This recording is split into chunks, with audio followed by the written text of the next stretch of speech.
I've had my microphone turned off. I now realize. Let's see.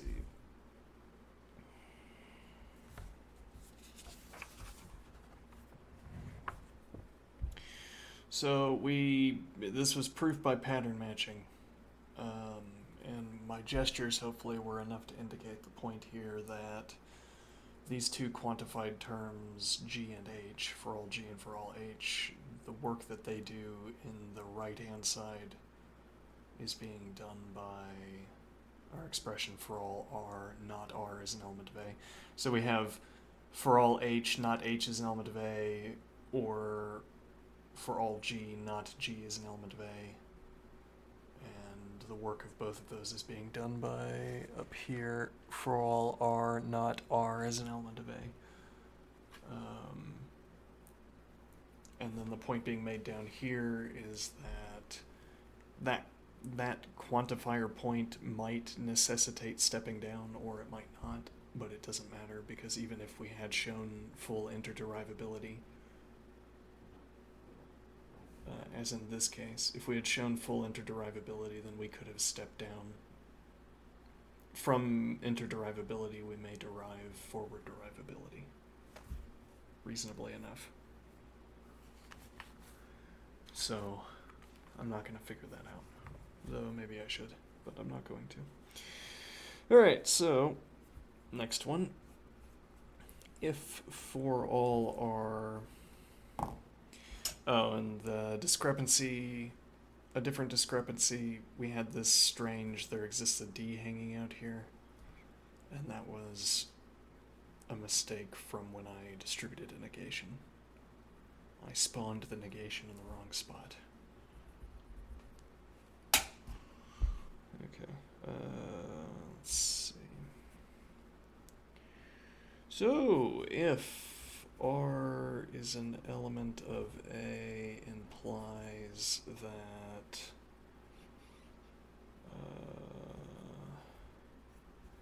R slash R is a subset of R,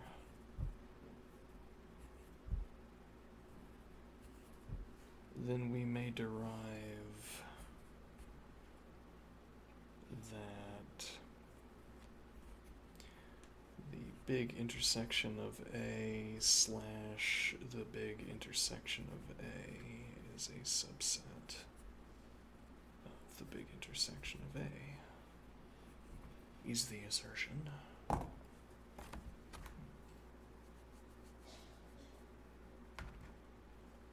Oh, I don't know if I believe this one.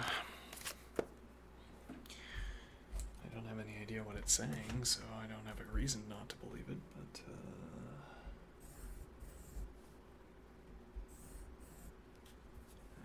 let's find out.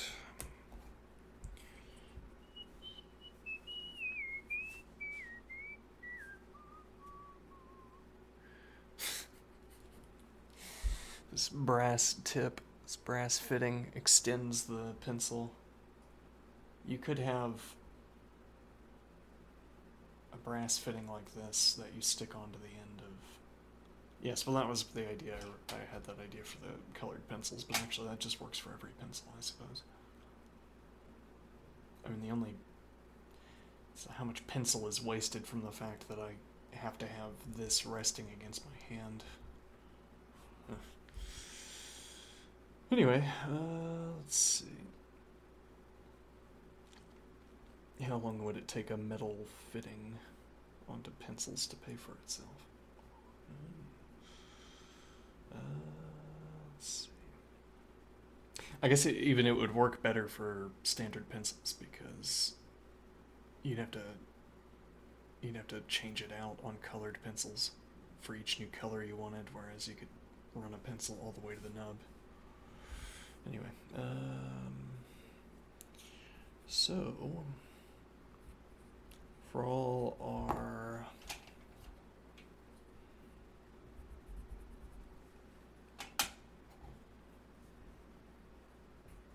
not R is an element of A or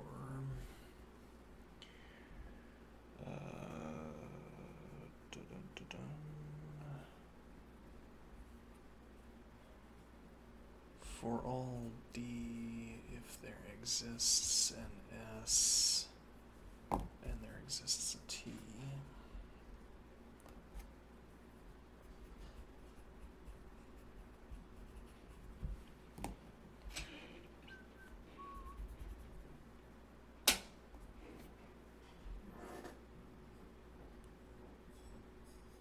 Yeah, though, actually, now that I'm thinking about it, I'm not sure that quantifier question result itself. Why?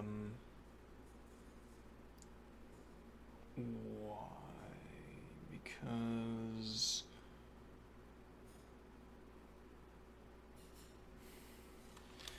we were effectively saying that when we take the conditional equivalence here, then the negation should go after for all D.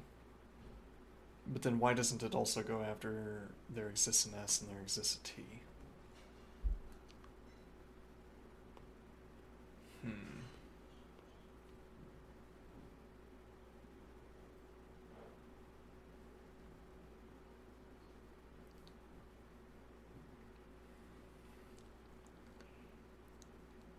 Okay, but that doesn't change the proof either, because we would have to ask the same question and presumably reach the same conclusion on there exists a P and there exists a Q. So far as pattern matching is concerned, whatever conclusion we reach about how the quantification is supposed to be handled, it doesn't make any difference.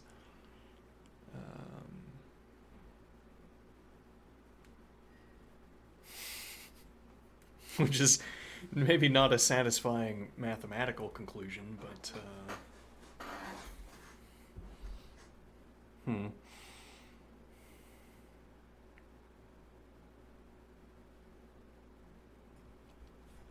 see if we can format this in a better way.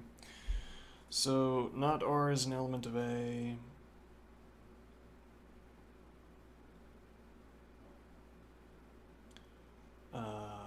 Or for all D there exists an S and there exists a T such that D is equal to the ordered pair ST, and there exists a U such that the ordered pair SU is an element of R, and the ordered pair UT is an element of R.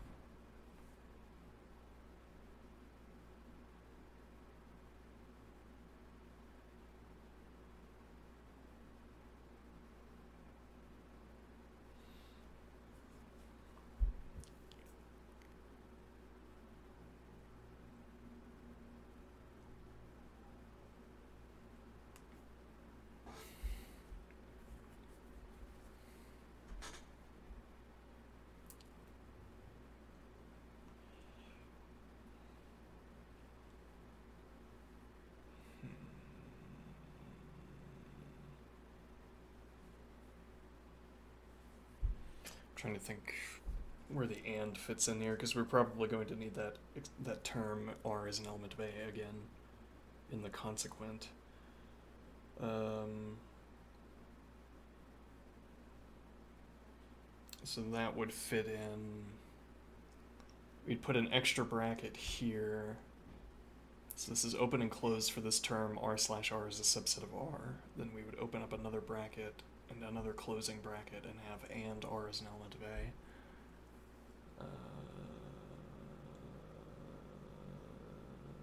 Okay. What does that mean for this line, though?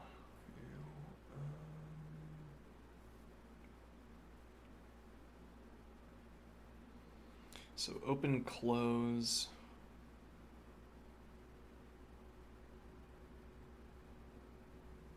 And then this will close around the subset statement, and then we need another. Okay, so then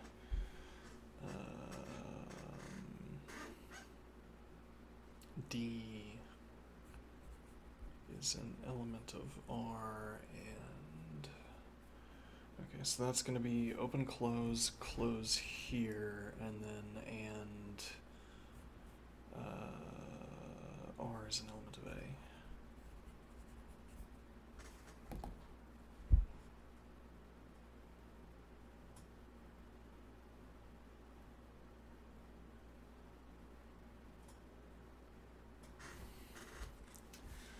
Doesn't that mean that we committed an error back here?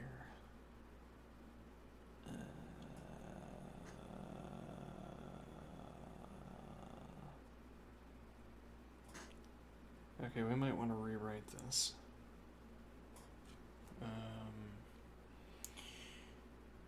We might also need to go back and do this one again. Or leave it alone and fix the same error as it arises on the next problems. But what am I talking about?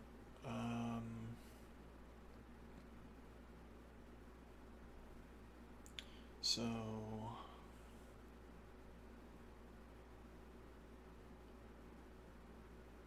this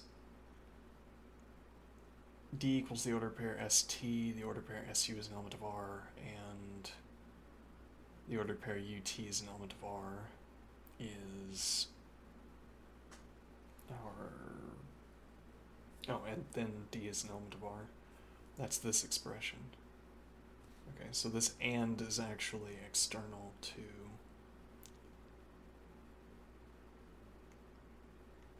this bracketed segment. And then it appears that we made the mistake of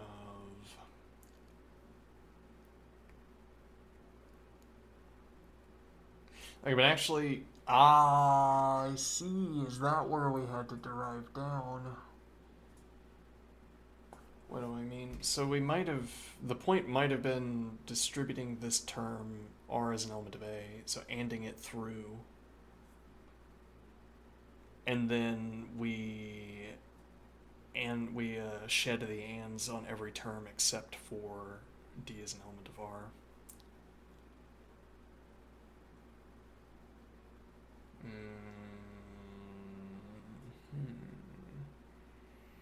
So we're going to run into the same step in this proof.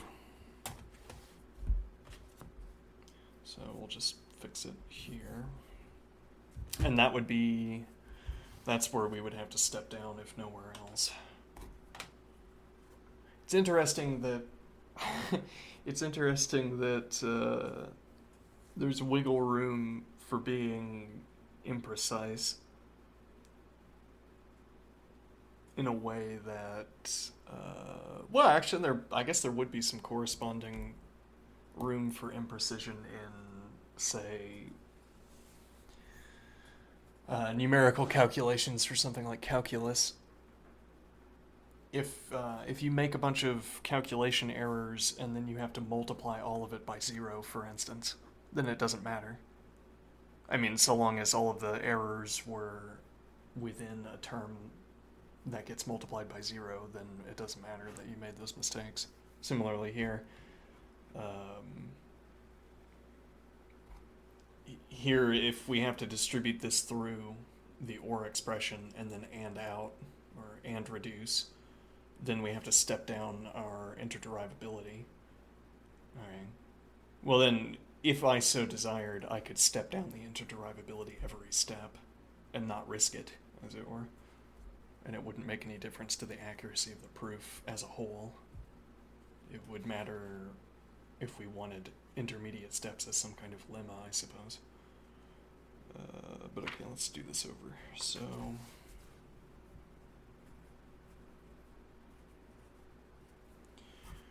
okay, so if for all our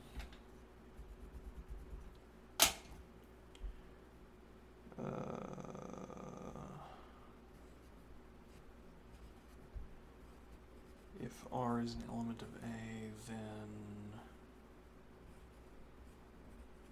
R/R is a subset of R.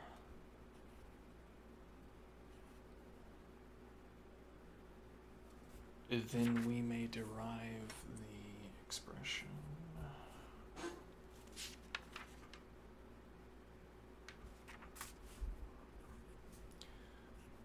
The big intersection of A slash the big intersection of A is a subset of the big intersection of A.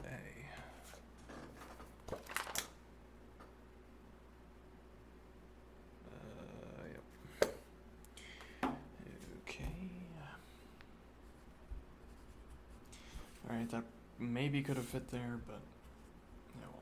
Alright, so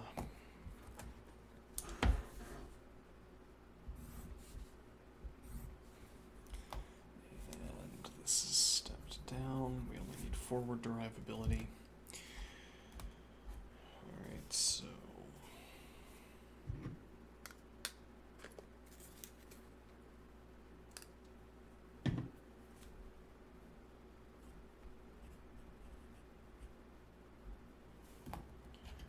for all our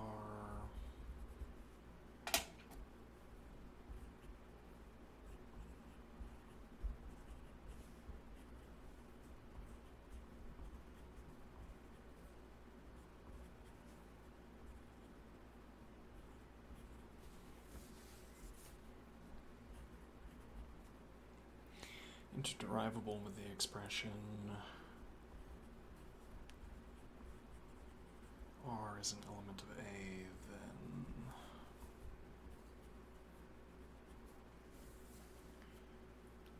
R slash R is a subset of R.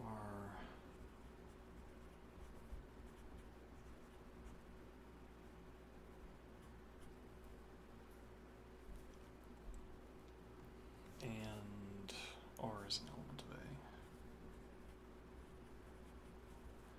No indication yet that we need this term, but we're going to take it along with us anyway.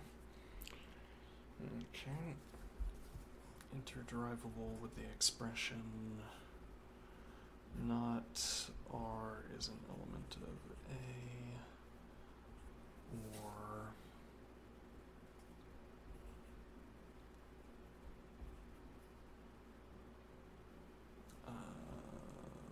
for all D.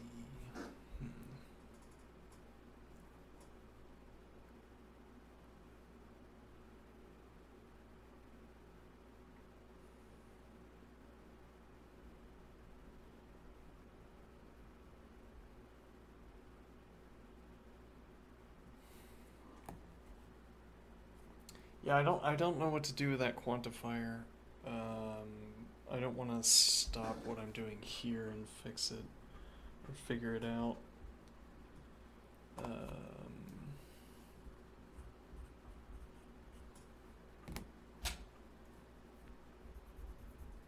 If I recall, figure it out after.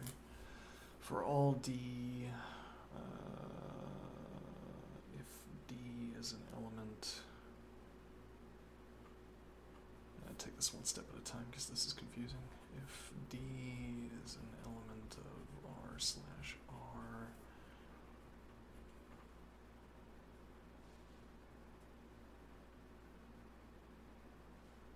then D is an element of R.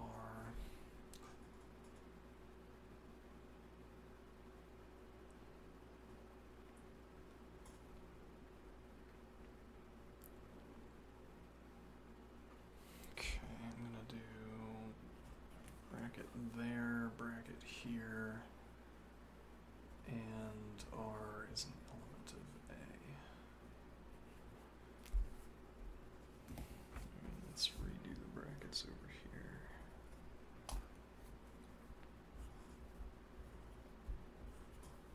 Okay. So closes. All right. Now, if and only if not R is an element of A, or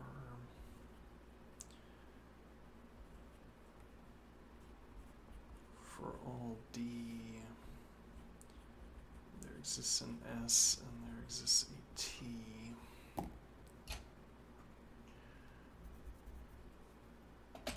such that D is equal to the ordered pair ST.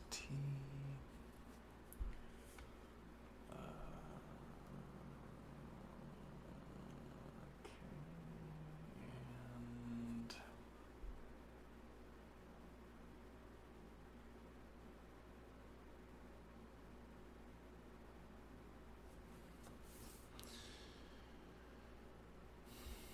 the ordered pair, there's a CU.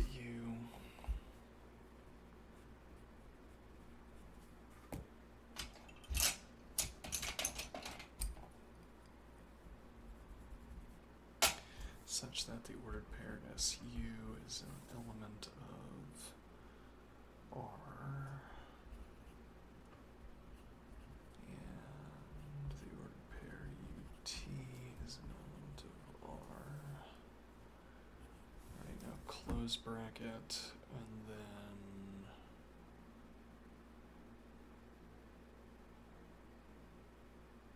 wait a minute, so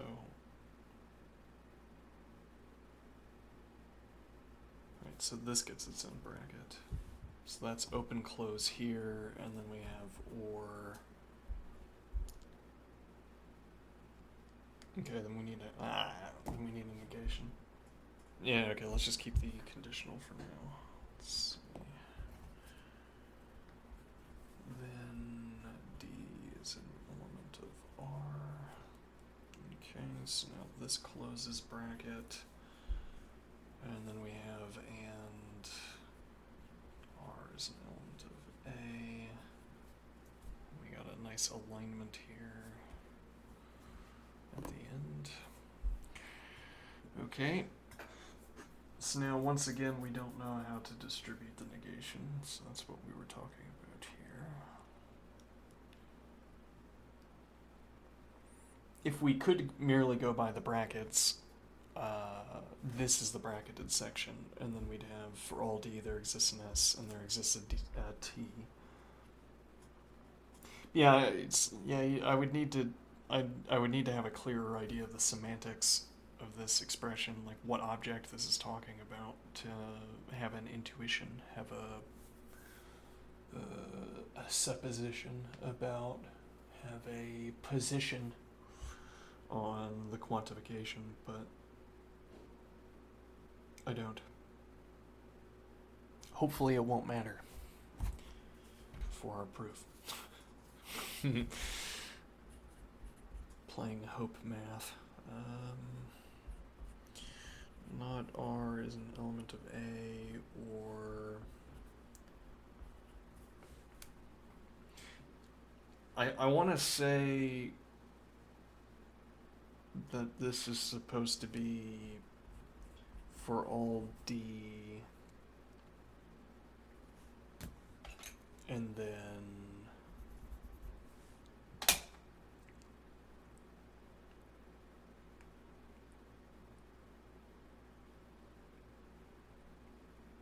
that these get flipped. I'm basing that entirely off of what makes sense for this term. So if I negate the expression that there exists an S and there exists a T such that D equals the ordered pair ST, I wouldn't want to flip D.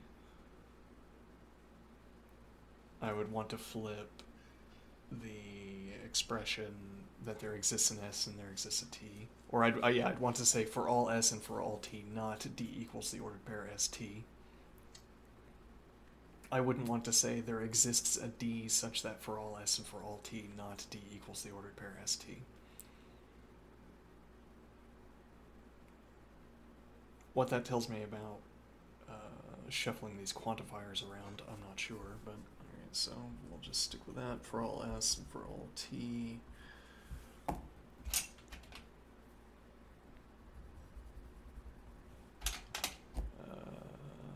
Done. Not D is equal to the ordered pair ST,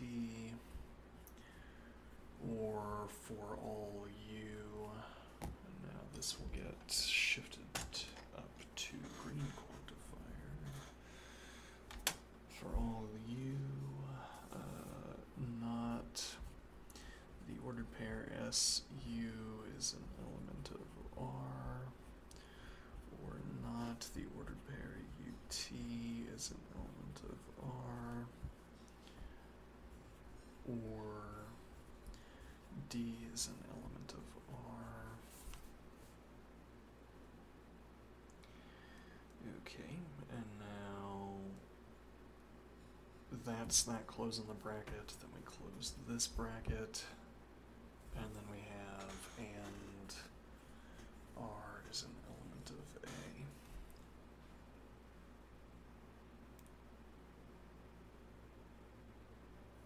Okay. Which seems to be about as far as we can get from this direction.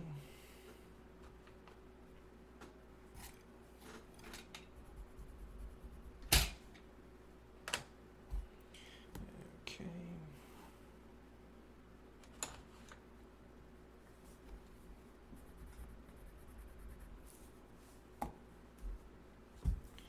So this might help a little bit with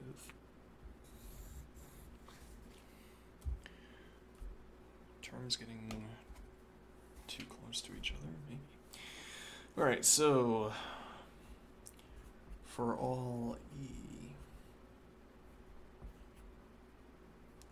if E is an element of the big intersection of A slash the big intersection of A,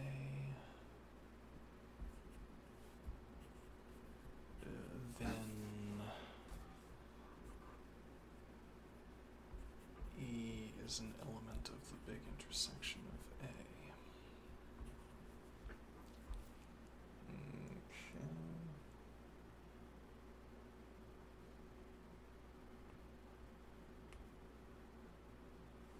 Which is interderivable with the expression.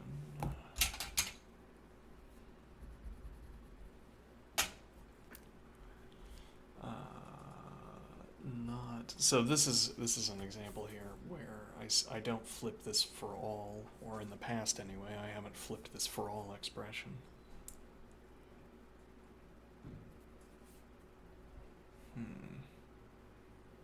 All right, not.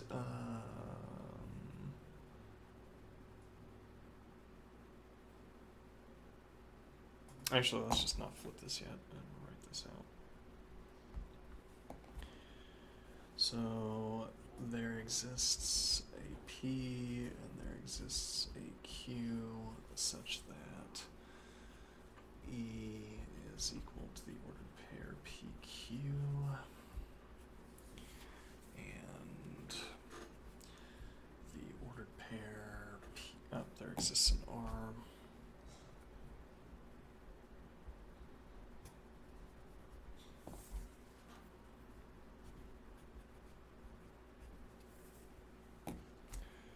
So you get orange, Spanish orange.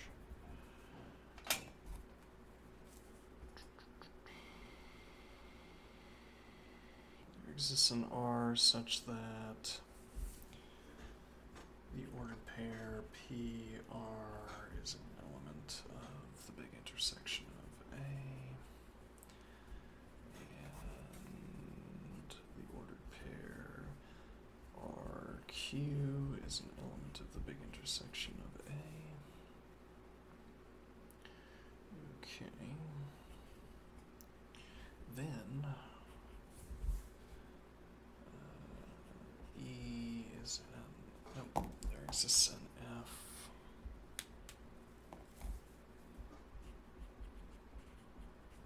such that E is an element of F and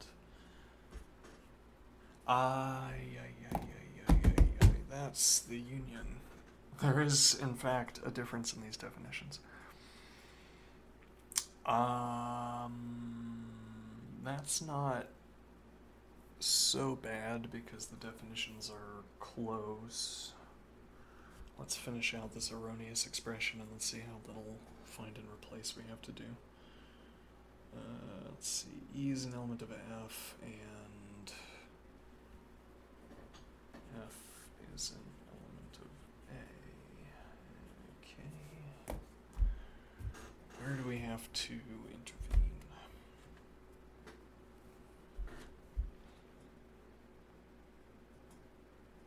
Well, actually, yeah, we only have to intervene in this expression, and then only on these two lines, so this is not that bad. Let's see.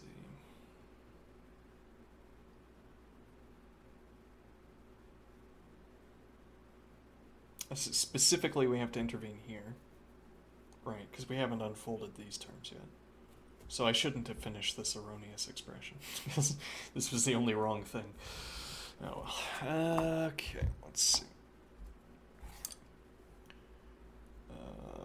So let's rewrite this after I look up the definition of the big intersection of A. Let's see.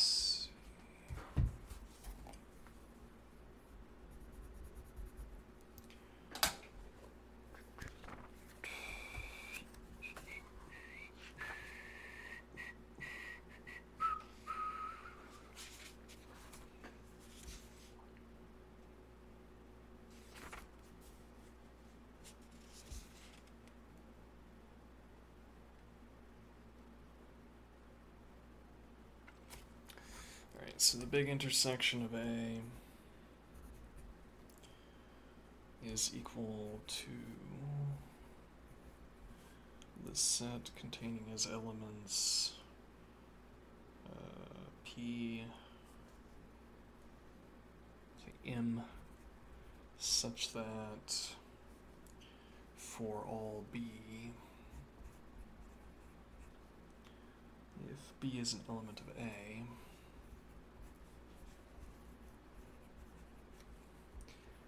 then M is an element of B. Okay.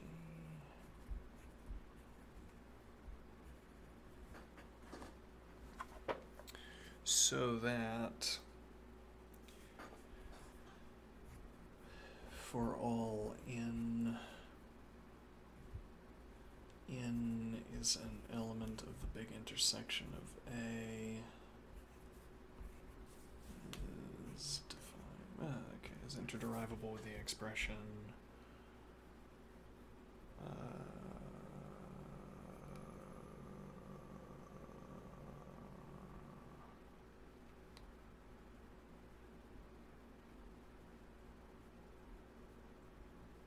yeah, that should just be for all B, if B is an element of A, then N is an element of B. Okay.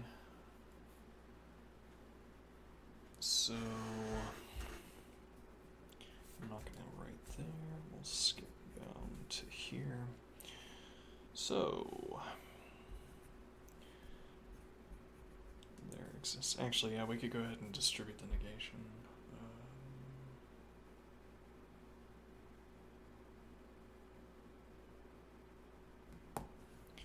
Okay, let me erase that. So for all P and for all Q,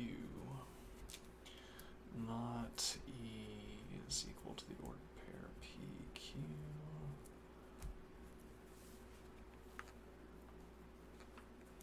Or for all R, not the ordered pair PR is an element of the big intersection of A. We'll do that unfolding next. Or not the ordered pair RQ is an element of the big intersection of A. Okay. And then or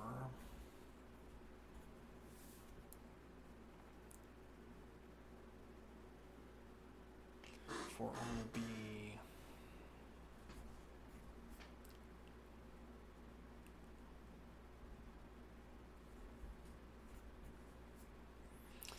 we could do B, C, and D for all D, but we use that up here, and E. How about for all capital P? Okay, for all capital P, if capital P is an element of A, then in this case, E is an element.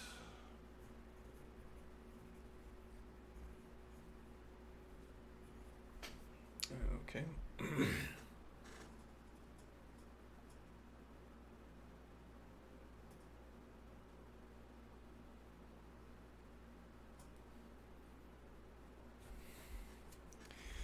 Interderivable with the expression for all P and for all Q, not E is equal to the ordered pair PQ, or for all R, not for all C.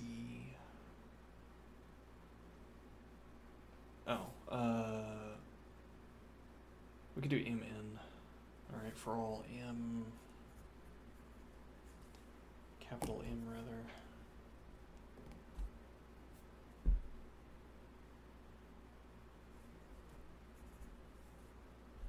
For all M, if M is an element of A,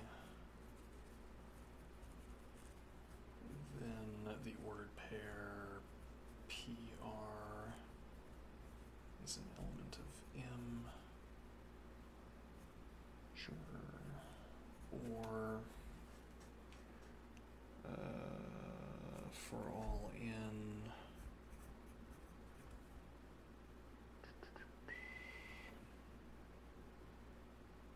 what? Oops, I skipped up here.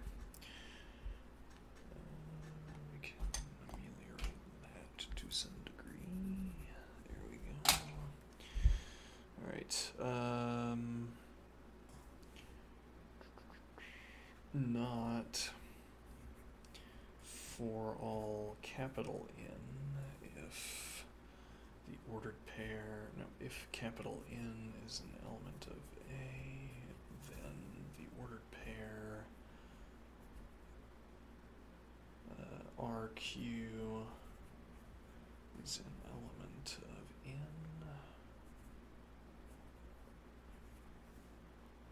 Okay.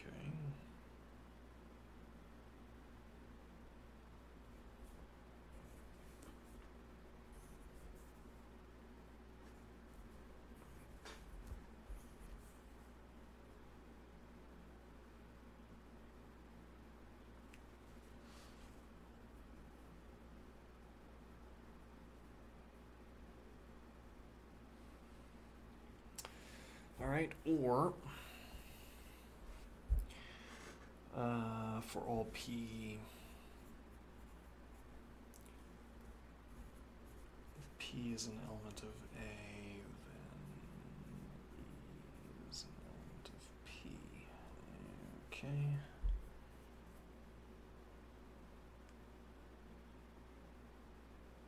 And we can go ahead and distribute that as well.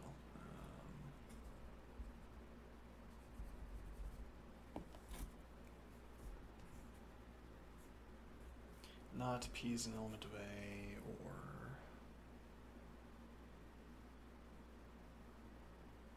okay.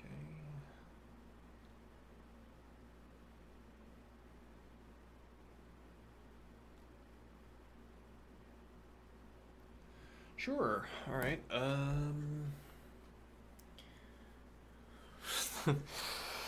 It's getting a little bit horrible, but that's okay. Alright, so can we arrange this so that pattern matching is reasonable?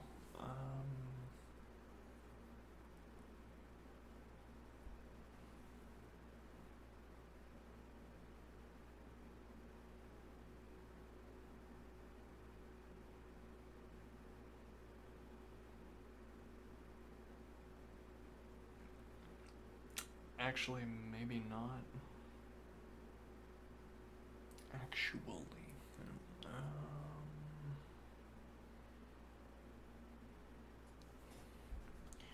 So, for all E, for all S, and for all T, for all P, and for all Q, we can do some distance pattern matching. Alright,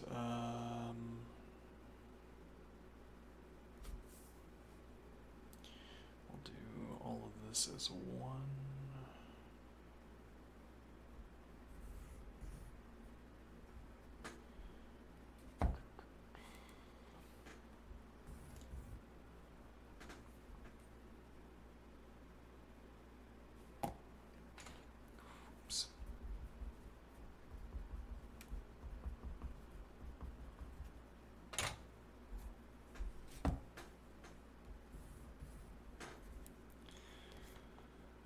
Okay, or for all R,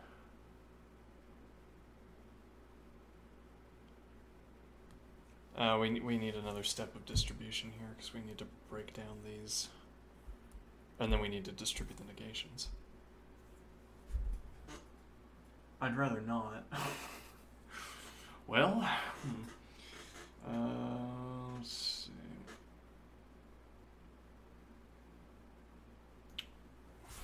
Whether you'd rather or not.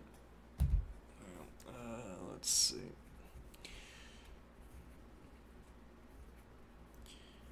For all P and for all Q, not E is equal to the ordered pair PQ, or for all R,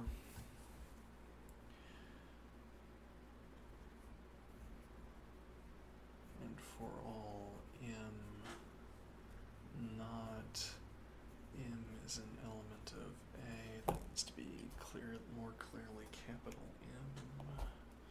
Though there isn't, yeah, I'm not going to do my cursive capital M. I'm ashamed of it. Alright, or the ordered pair P R is an element of M. Okay, or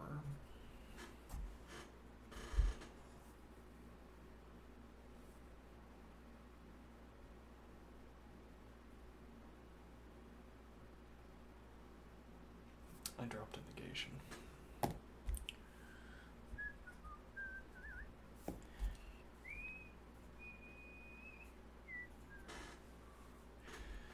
Okay, or not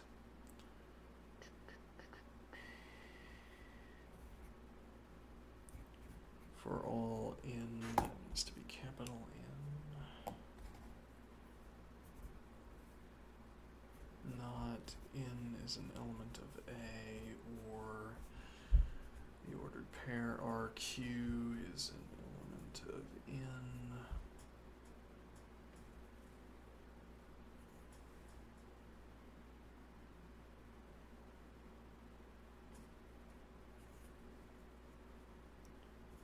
Or for all P,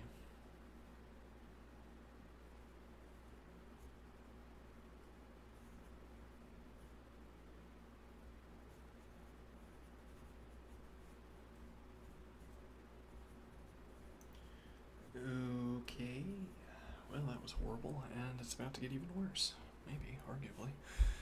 Alright, done. For all P and for all Q, not E is equal to the ordered pair PQ, or for all R,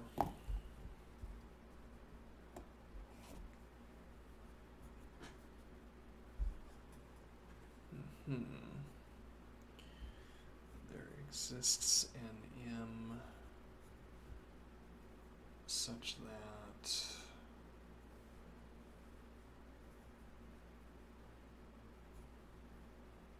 M is an element of A and the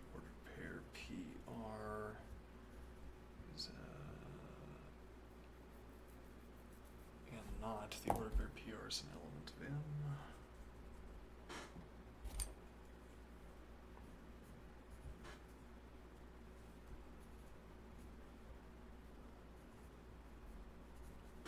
Or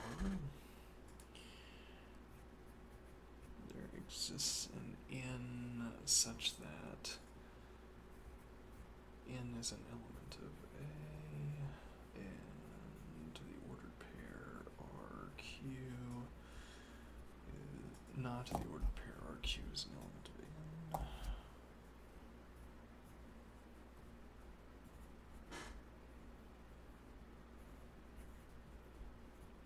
Or for all P, not P is an element of A, or E is an element of P. Okay, sure. Now the question is, can we do pattern matching?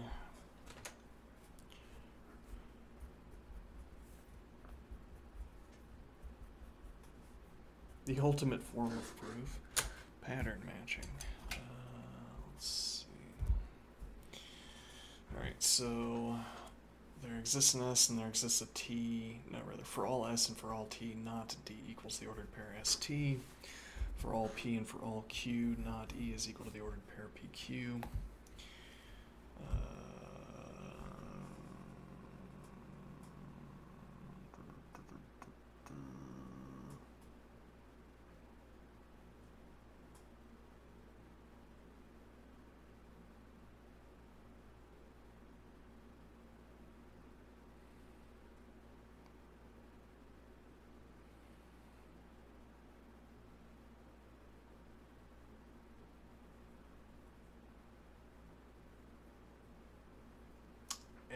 The answer might actually end up being yes, that we can do the pattern matching. This is going to be surprising if so.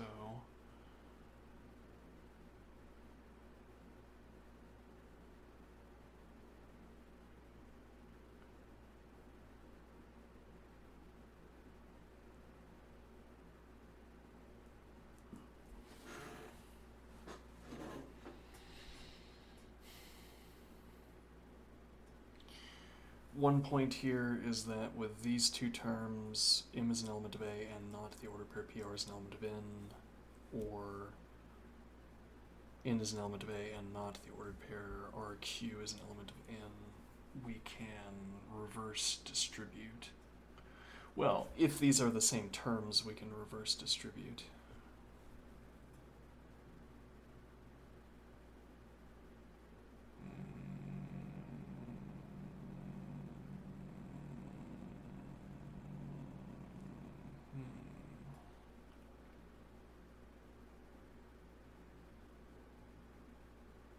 And what that would get us is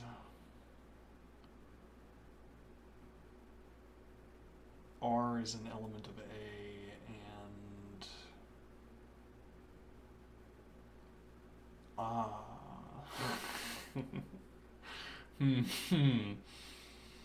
yeah.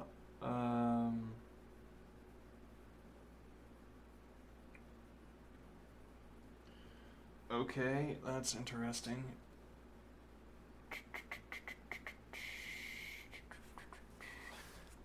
And R is an element of A. Bear in mind that we carried that with us through to the end. So now I can distribute this through and then step back down by shedding some of the ands. And then if it's the case that R is an element of A,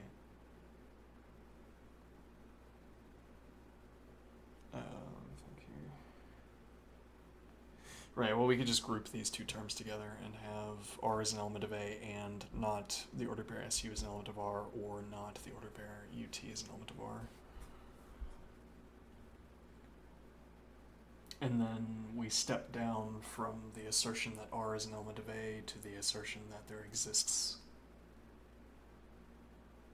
Or yeah, we distribute. And we say there exists an M and there exists an N. Okay.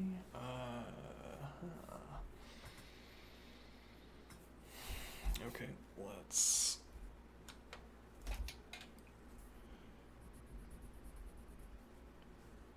And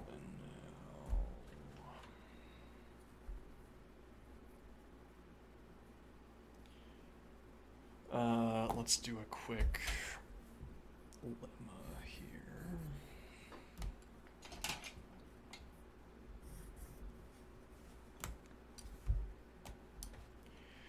That if I have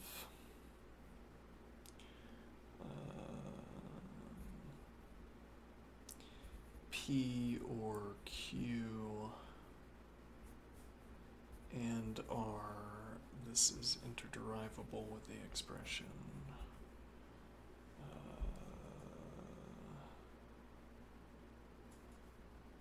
P and R or P and Q, which is forward derivable with the expression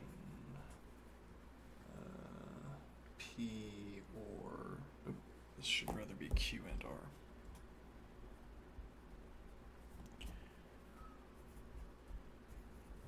This is forward derivable with the expression P or Q and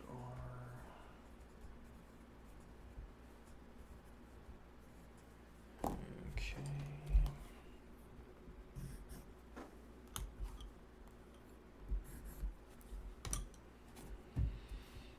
So now if we go back,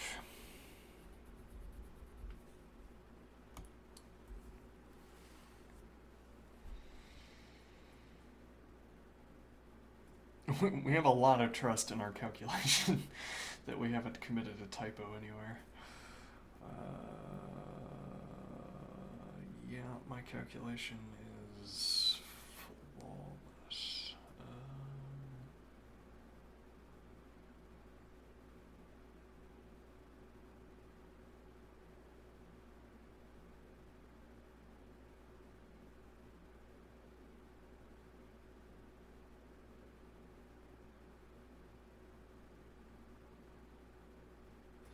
So this is what we're looking back at. I guess I should do this and this for clarity. Okay. So now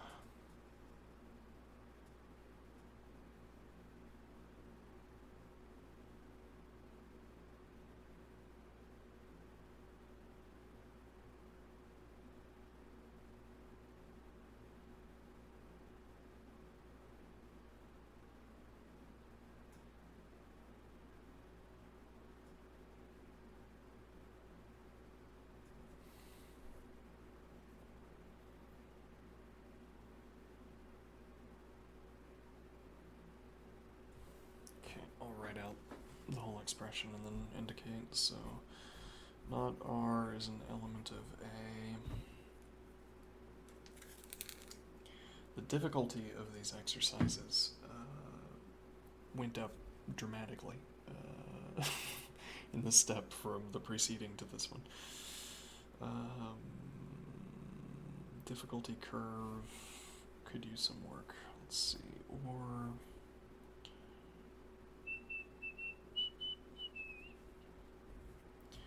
for all D,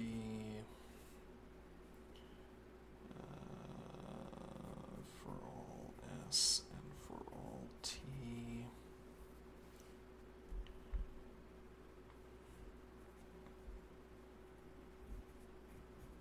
Not D is equal to the ordered pair as T. Or for all U, not the ordered pair S U is an element of R, or not the ordered pair U T is an element of R, or D is an element of R.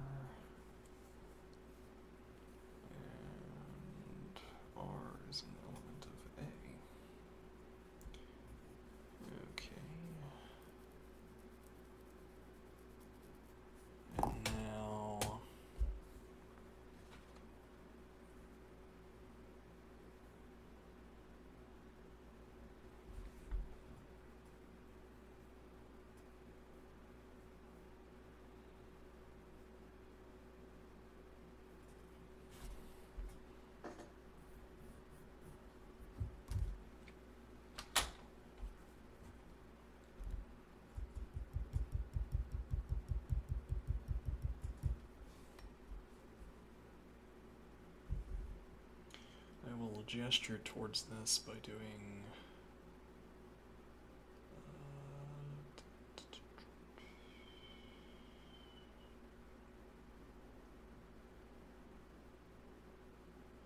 do I also need this term? D is an element of R and R is an element of A.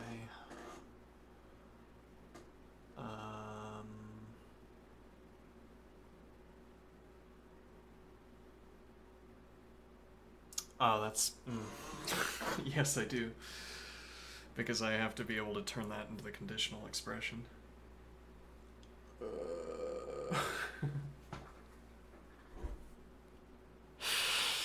Okay, sure, yeah, alright.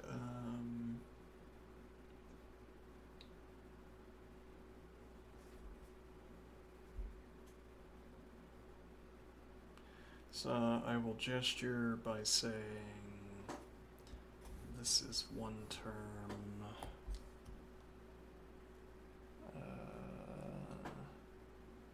No, okay, a better way of gesturing, I think, will make... that's even not sufficient because we have to distribute to all three of these.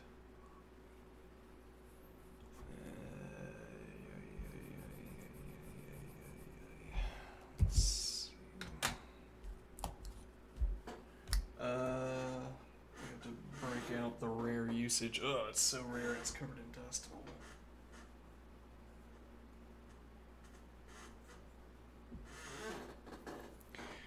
The rare use of cool gray as an honorary blue-green.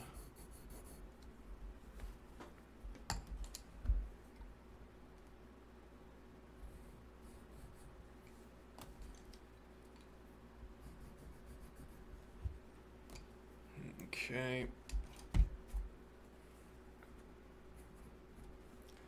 And now I will derive forward that not R is an element of A, or for all D and for all S and for all T, not D is equal to the ordered pair S T, or for all U, not the ordered pair S U is an element of R, and if we want pattern matching, we should more obvious pattern. Yeah, we could have done. We could. Yeah.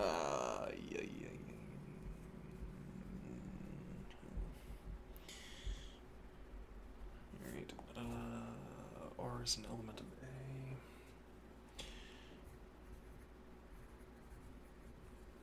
And not, rather.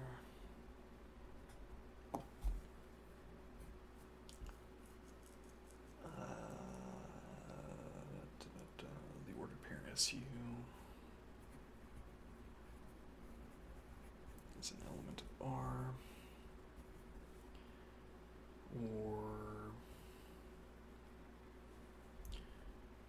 R is an element of A and not the ordered pair UT is an element of R.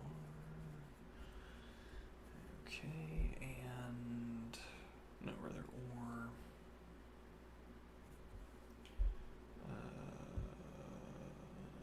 R is an element of A. What order do I need that in? Wrong term. Here.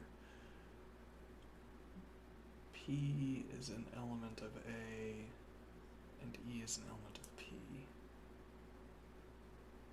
D is an element of R. No. R is an element of A, and D is an element of R. Okay, so...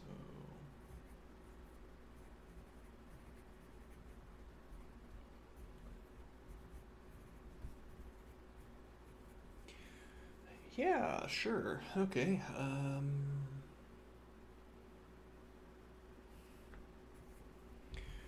Now we're gonna gonna step this down again.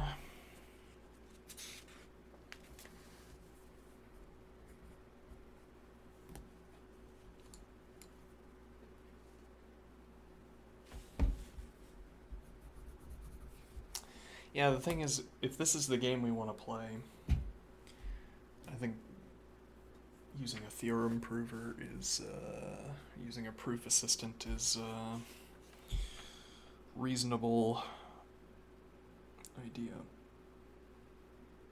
We could come up with the idea on paper and then work it through on the proof assistant to make sure it works. But I say if this is the game we want to play, my confidence that this proof is correct is not high.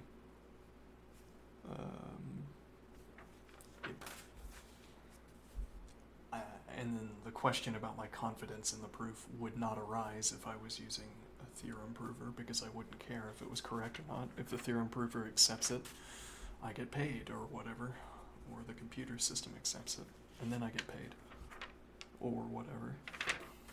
My commit gets accepted, and I get recognized.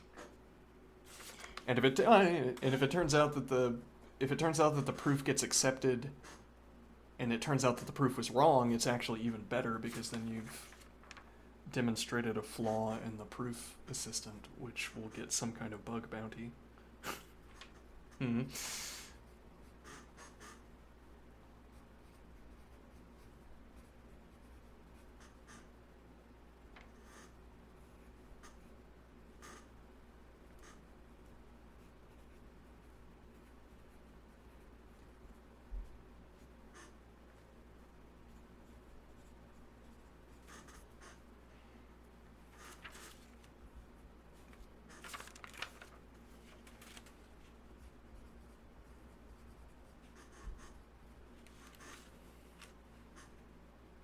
Oh, so we also need to step this, I think, right? What do I mean by stepping this?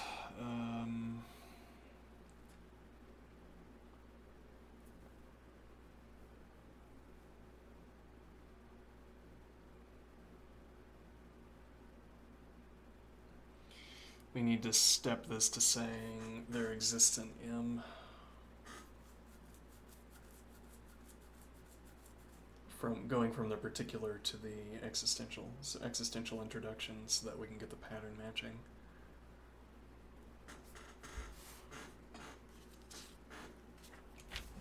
Okay.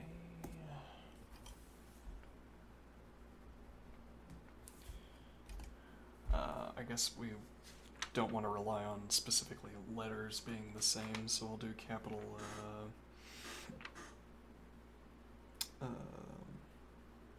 we're running out of letters. I guess we have G, H, J. I only need GH at the moment. No, we do need J.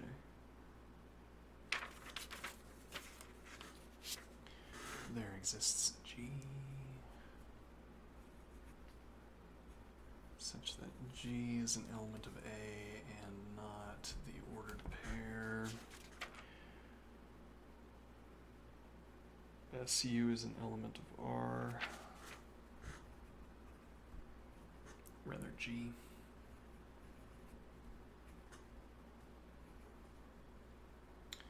Okay. Or there exists an H such that H is an element of A and not the ordered pair. UT is an element of H.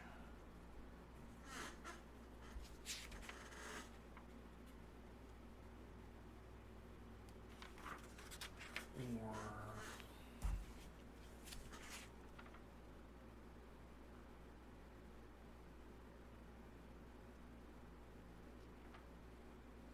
not R is an element of A, or D is an element of R. Wait a minute.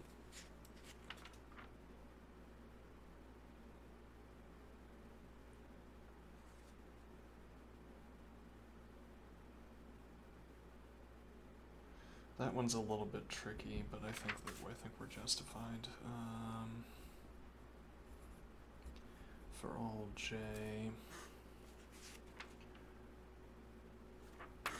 not j is an element of A, or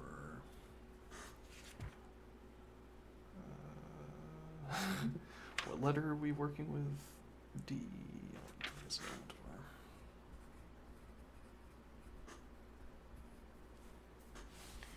So this is, once again, we have P and Q, from which we may derive P then Q.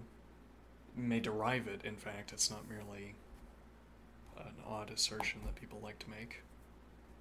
We may derive, according to the rule of the algebra that we use, from P and Q, we may forward derive P then Q, from which we may take the conditional equivalence, not P or Q, hence not J as an element of A or. Alright, so this is our pattern matching sample. Let's see how it stacks up. I don't know what this term is doing up front.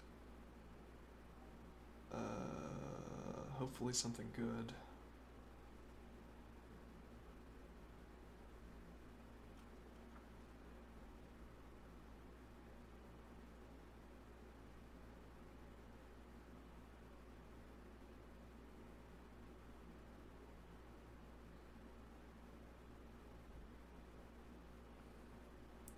Oh, we didn't have to take this routing. We could have duplicated this not R as an element of A term, because this is all associative OR-wise. Is that true? Is that true? Let me think here. Maybe not, actually, but we could do it here, critically. Let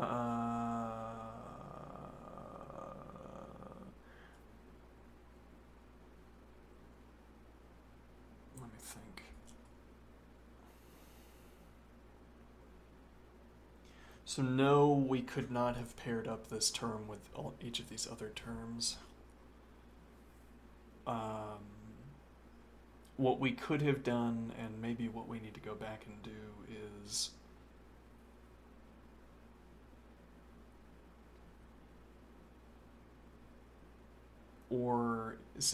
this is, let me think.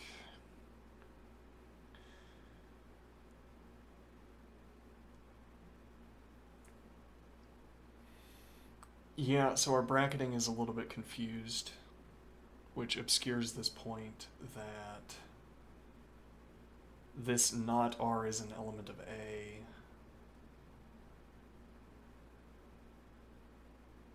Let me think.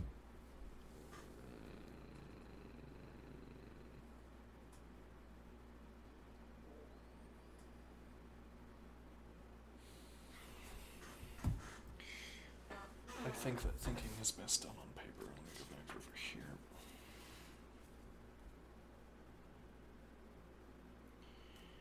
Actually, let me get out my scratch notebook.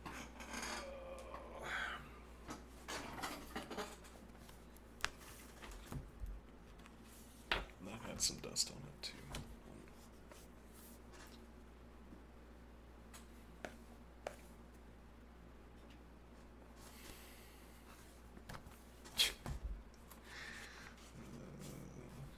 I'm so dusty. If anybody had to share a living space with me, I hope they're not allergic to dandruff, dust. Let's see.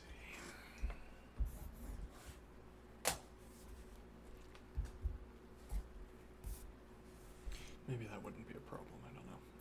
If I have P then Q, alright, from which we may derive P, then Q and P.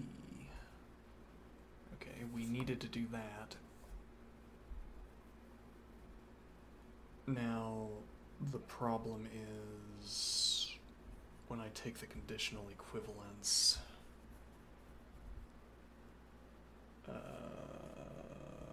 P or Q and P. Alright, so this actually obscures the difficulty here. If this is P, then Q or R, interderivable with P, then Q or R and P. Alright. Which is interderivable with not P or Q or R and P.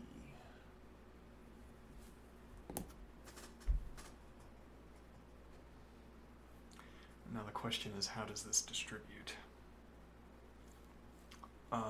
Order of precedence says I should be doing not P or Q and P or Q and R. Okay.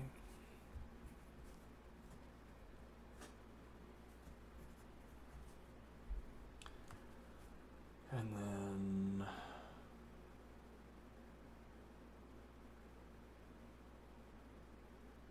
what is the idea here exactly?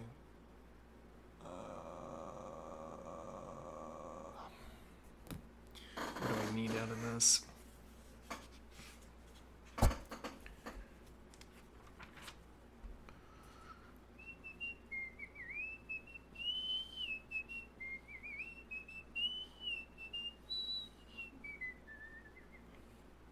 Right, we wanted to distribute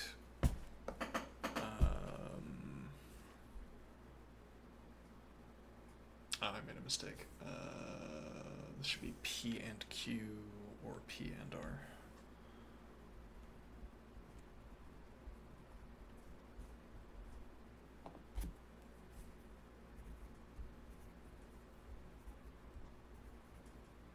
Didn't need to erase the R. Right, so the point here is that we need to group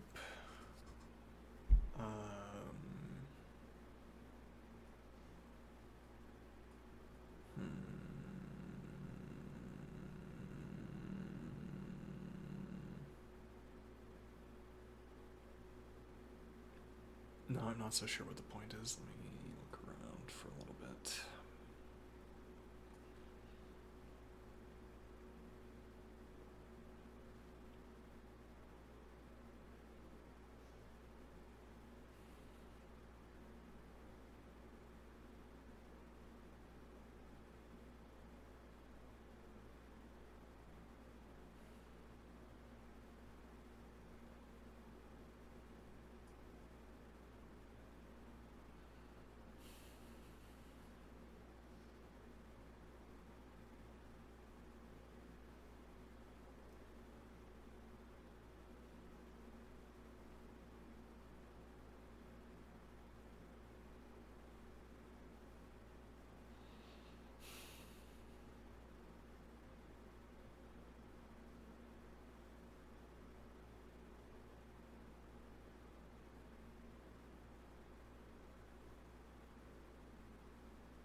Right, so the point is that we have this hanger-on term that we need to get rid of.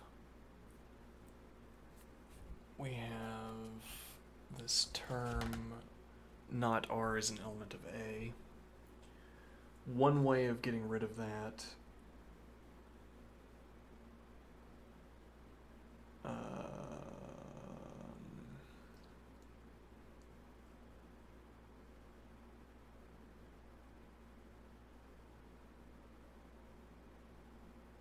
Okay, yeah, we don't distribute this through.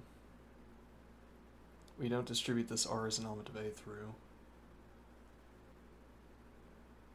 Or, supposing we have already distributed this through, then we have not R as an element of A or D as an element of R. So we downstep this to a conditional expression, R is an element of A, then D is an element of R. And then we take the conditional equivalence, which is not R is an element of A or D is an element of R. Then we have not R is an element of A or not R is an element of A or D is an element of R.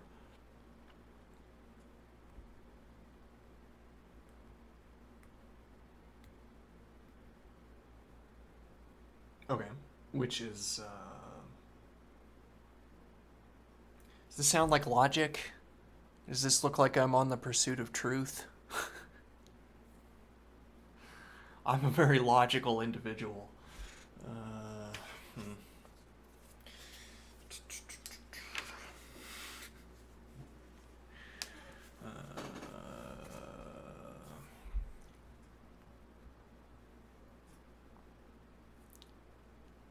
Yeah, well, this is all now war-wise associative. So there's no more distribution to be done.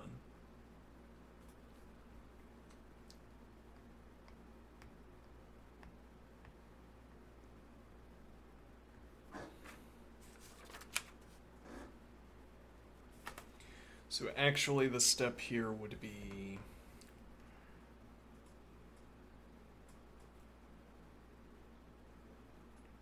that this would be stepped down in the transition. So we step down when we distribute this and term throughout this bracketed segment. We then proceed to step down on this term, not D equals the ordered pair ST. We also step down on D as an element of R.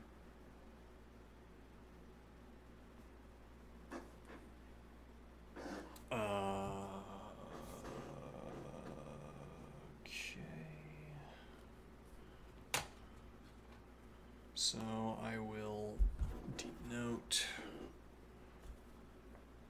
the step down here and then the step down here.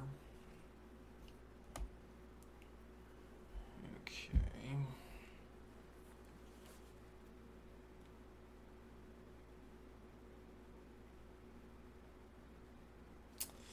That is incorrect. Oh.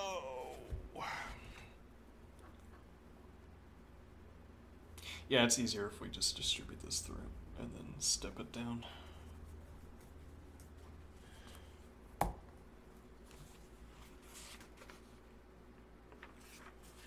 So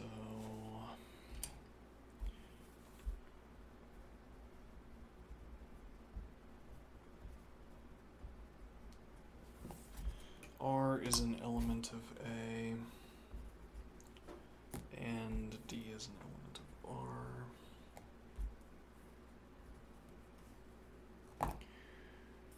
Okay, and now we are going to step down this term instead. So the reason we can't do this all so fluidly, whatever, is that the term we're stepping down from here is the... No, we're not doing that either. Yeah, both of those are mistaken. Oof.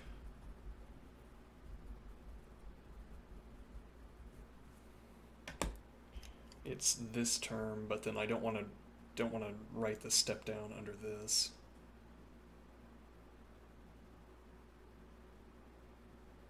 Or we could say both of these are correct, but then that's a strange usage of the step down color. Okay. So maybe what we should have just done is distributed all the way through instead of having this discussion. Would have been much easier. Okay, actually, yeah, we could just do that. We could call this a routing error.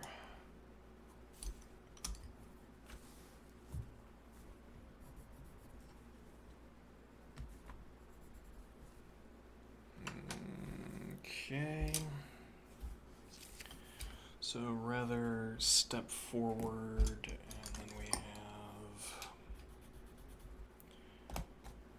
not R is an element of A, or for all D, and for all S, and for all T.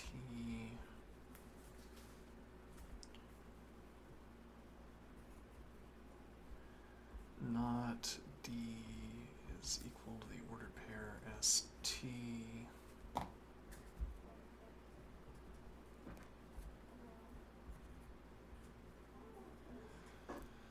So I guess if we were more on the ball, what we would do here, what we would have is a way of introducing a new color rule. So for this lemma in particular, we would have a new color rule because the current color rules don't accommodate it. And then that color rule presumably would say whenever I'm applying this lemma, I underline the terms where I'm stepping down the and. In this context, we would be keeping these terms that we're underlining with brown, and it would be this term that we're stepping down. But whatever. And D is an element of R, or for all U.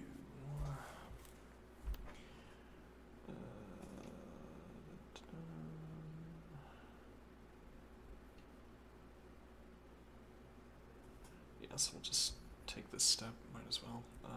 R is an element of A, and not the ordered pair SU is an element. So actually, this wouldn't be a step down then, because we haven't taken any of this.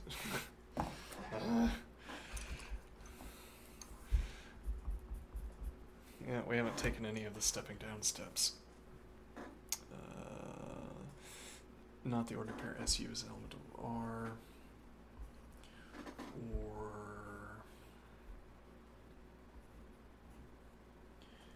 R is an element of A, and not the ordered pair UT is an element of R. Okay.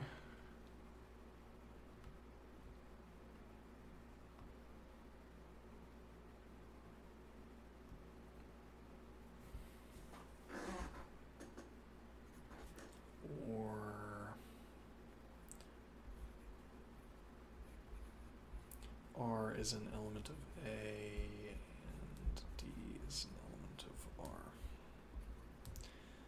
Okay.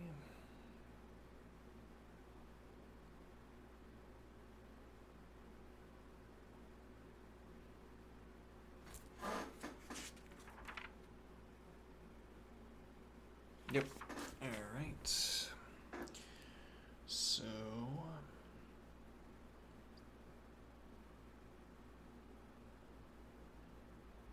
this bracketing is dubious.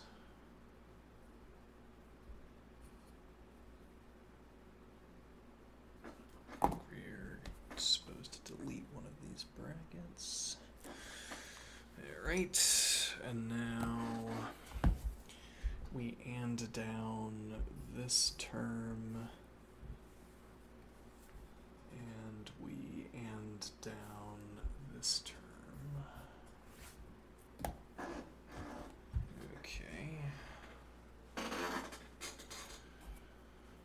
So now we take the step forward.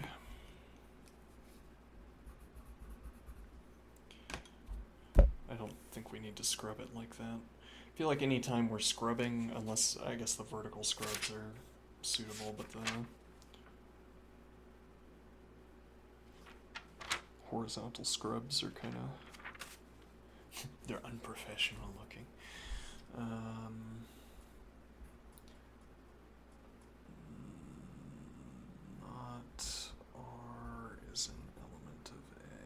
Actually, I'll go ahead and do that in this step as well. We'll underline, which will hopefully be adequate.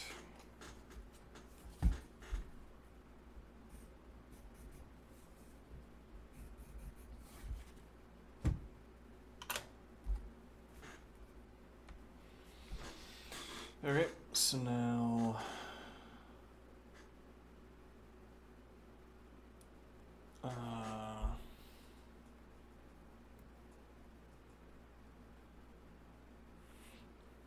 okay, yeah, we could do maybe actually this might be our new usage for violet when we do a quantifier step.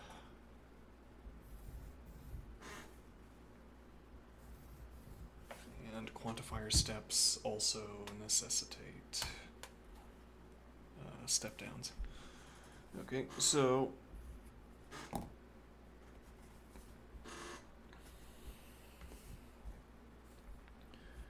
for all D and for all S and for all T.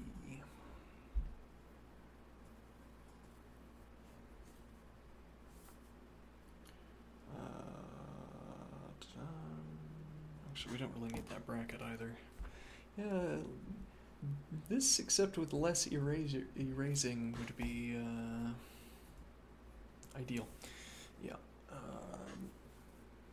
Yeah, well, let's have a palimpsest at the end of this.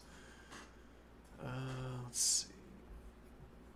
Not D is equal to the ordered pair ST. Or for all U,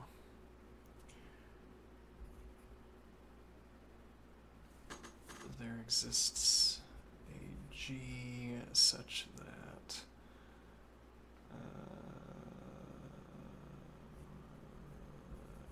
G is an element of A and not the ordered pair SU is an element of R.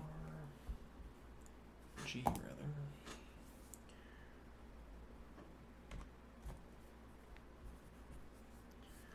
Or G, there exists an H. There exists an H such that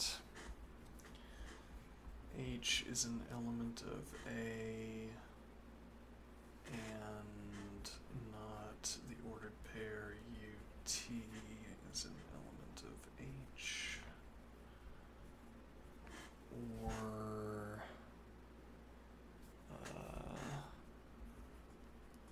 not R is an element of A.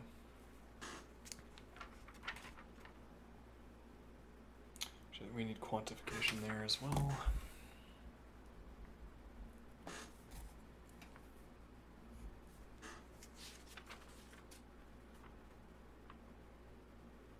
No, we don't.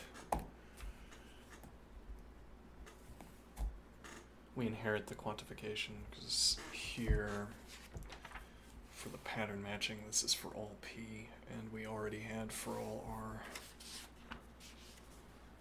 R is an element of A. Not R is an element of A, or D is an element of R. Yeah, I bet that's legit.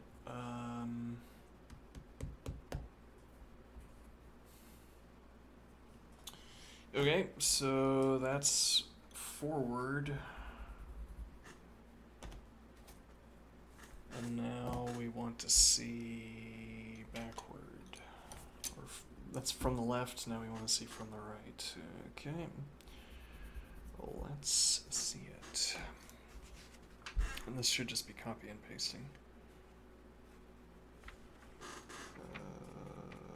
Should it be?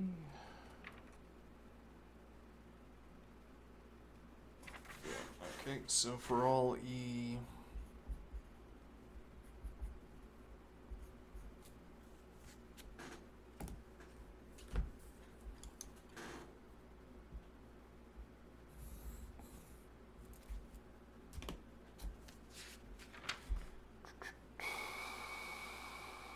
for all P,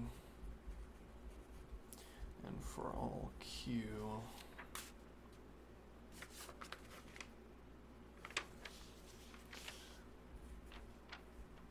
not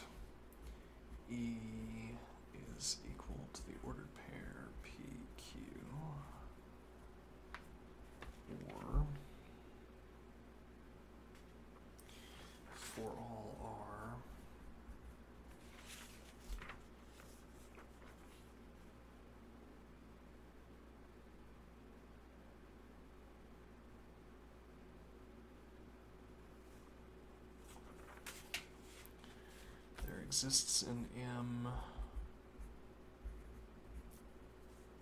such that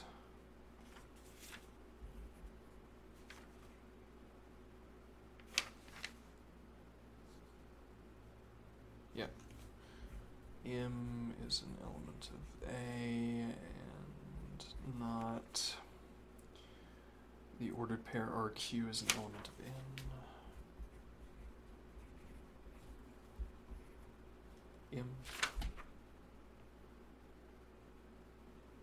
PR is an element of M.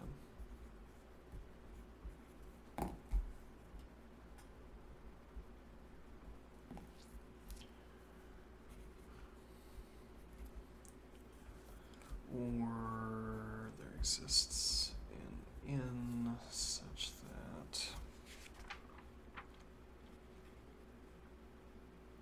N is an element of A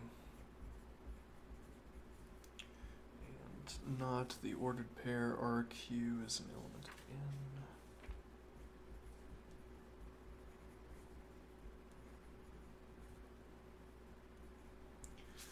Or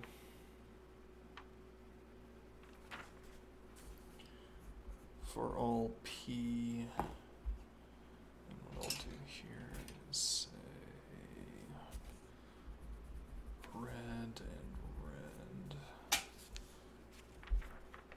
For all P, not P is an element of A,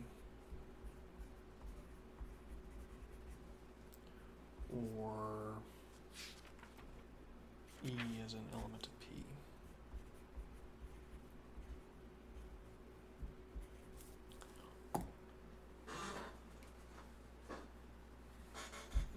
And now the pattern matches itself.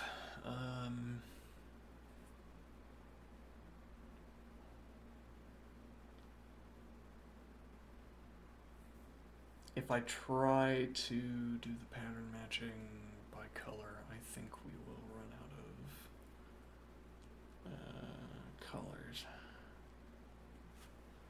Red, orange, yellow, true green, grass green, dark green, true blue,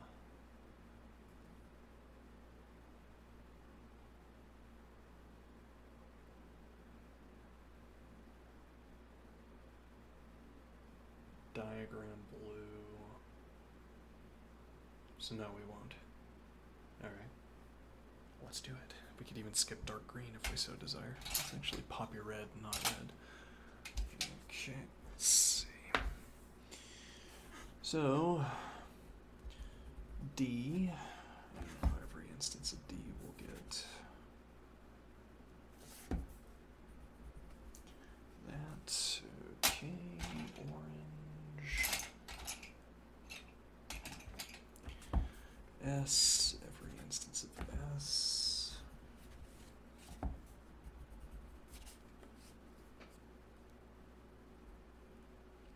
We do have to assume that there's some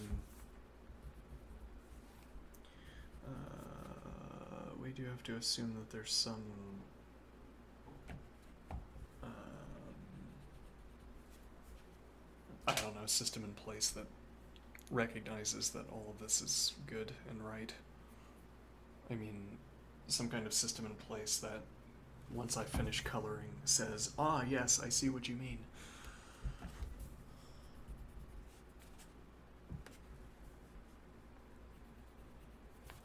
Otherwise, I'd have to say, note how poppy red, orange, and Spanish orange are all involved in an expression involving a negation and an equal and an ordered pair, etc. I mean, for that matter, you could just look at these two and say they're the same, and then the coloring itself would also be unnecessary. So, I mean, it's just a matter of at what point do I think the implacable journal reviewer editor would be satisfied, I guess.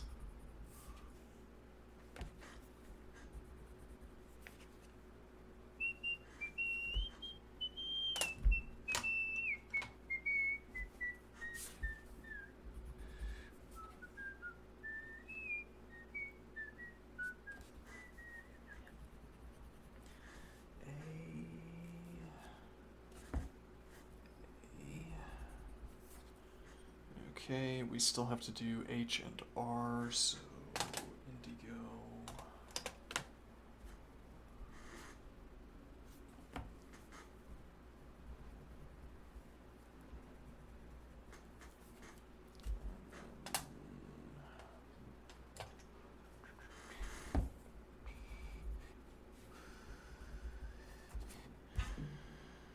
Right, now we repeat the process. Which maybe we should have done that while we had each color in hand.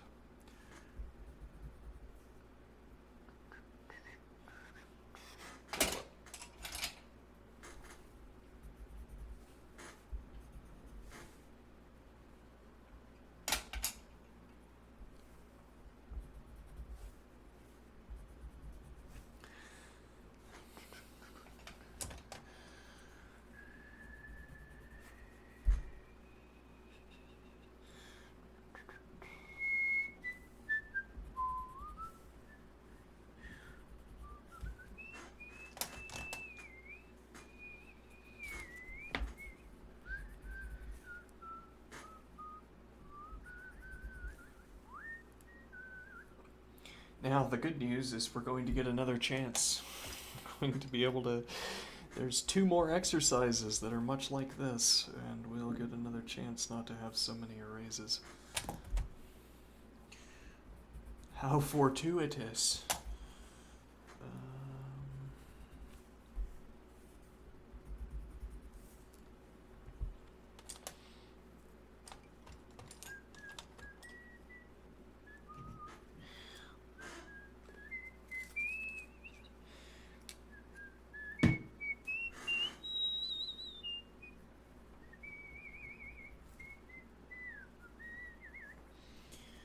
We missed something.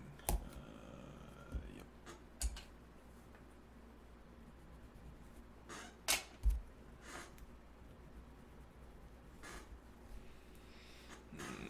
Okay, and then P, which is violet.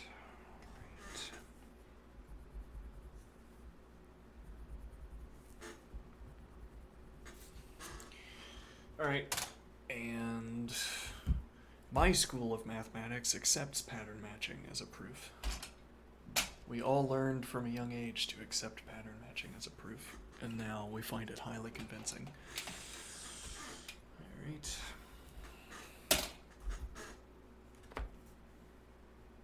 Ergo,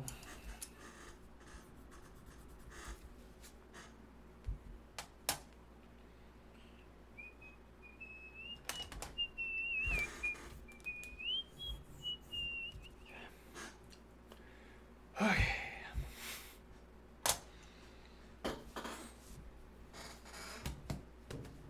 Now I will take a short break and come back. Anybody in chat? Nope. I'm really quiet. Oh yeah, my microphone is at like 50%. Alright, I'll be right back.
Okay. I will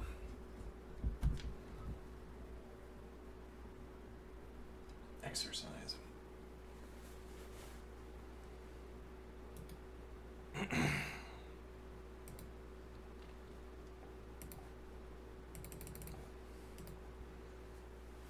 For 10 minutes.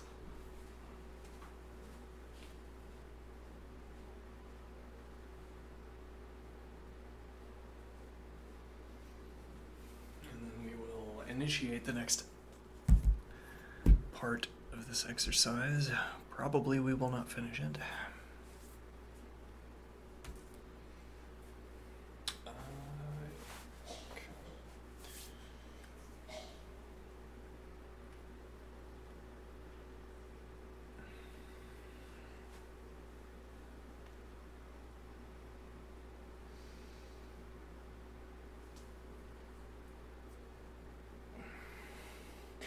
You know, I've never actually asked. It could be that actual Tai Chi involves muscle activation like this as well. I guess you wouldn't be able to tell by watching, unless you were watching somebody shirtless doing this.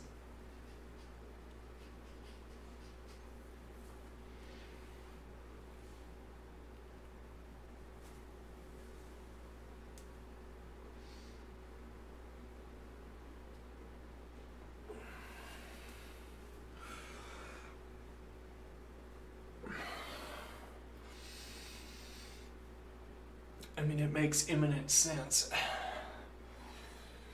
In the sense that if you were in the midst of this activity and not activating the muscles, you'd be thinking, why am I not activating the muscles?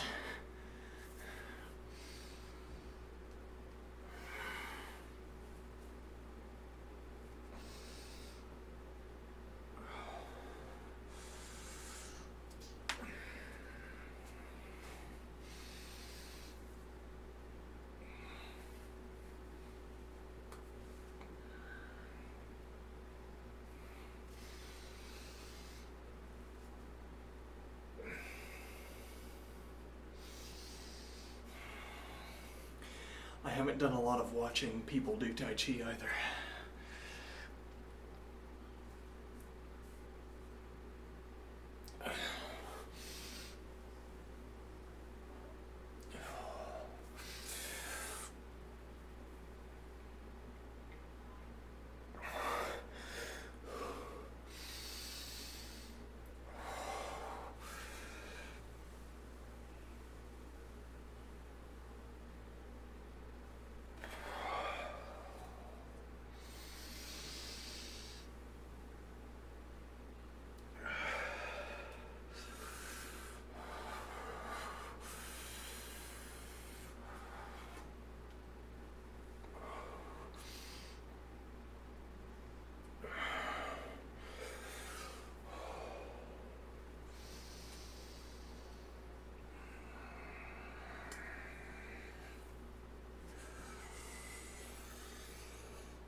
Much of this activity is identifying when you could be activating a muscle.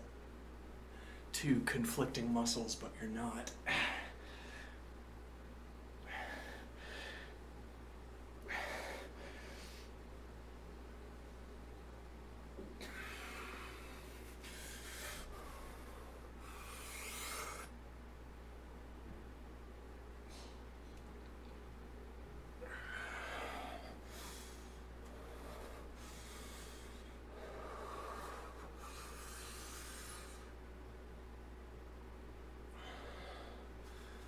Okay, 5 minutes of that.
Wittgenstein has a remark that has stuck with me from Remarks on the Foundations.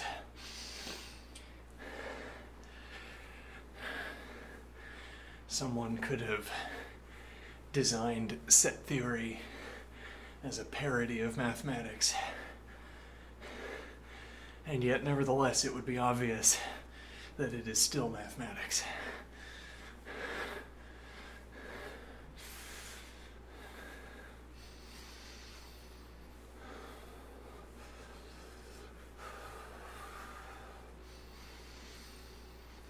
Which, when you're in the midst of this kind of calculation,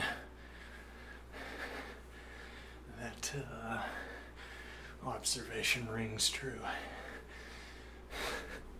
What does any of this mean? No idea. Don't care. And just learning how to use operators.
Okay.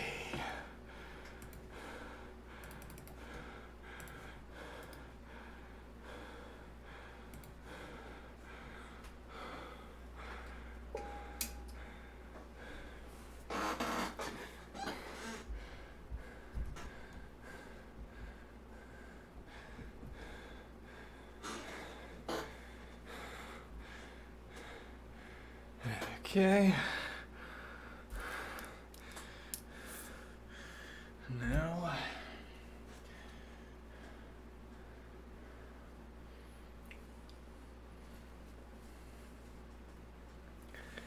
let's get started on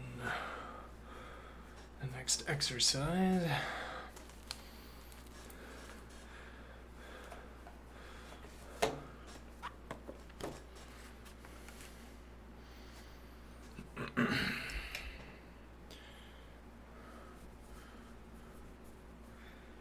DD.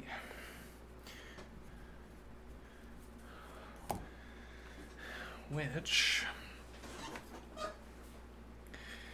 asks whether, hopefully all of these turn out to be true, because otherwise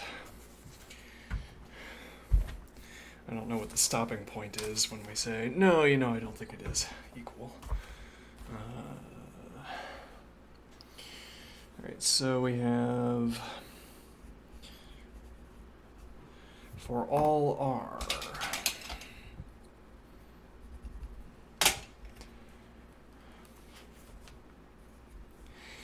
if it is the case that for all R being an element of A implies that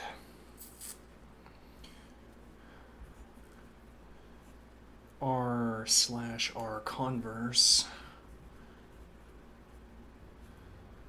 is equal to R,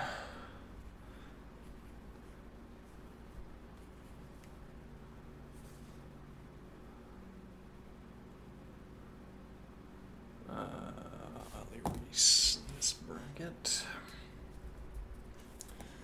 Then we may derive the expression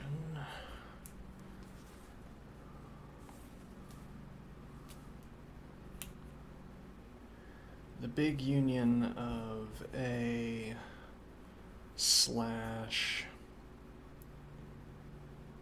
the big union of A converse is equal to the big union of A.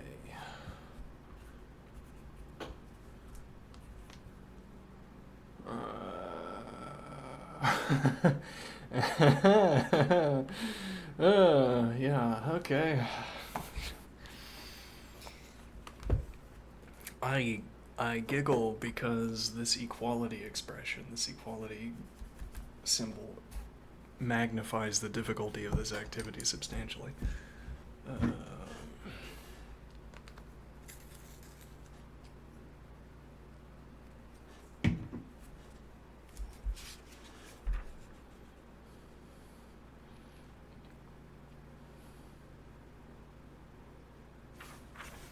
Well, nothing for it.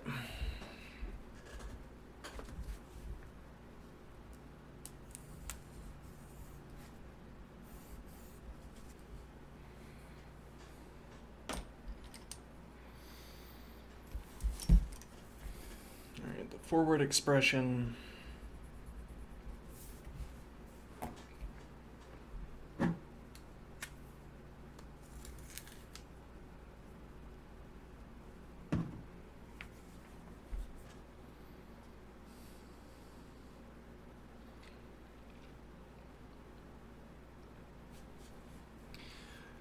not R is an element of A or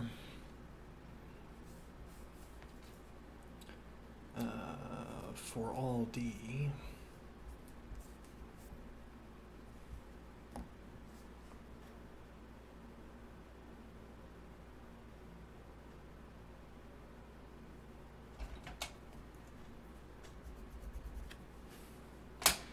if D is an element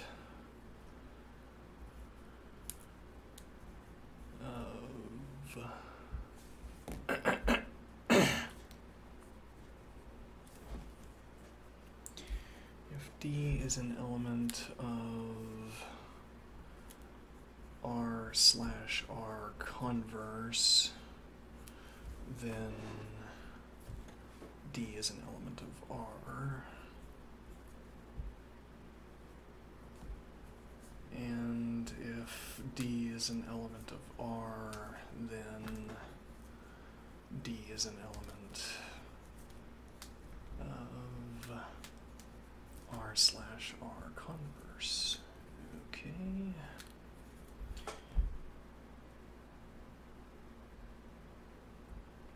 Sure.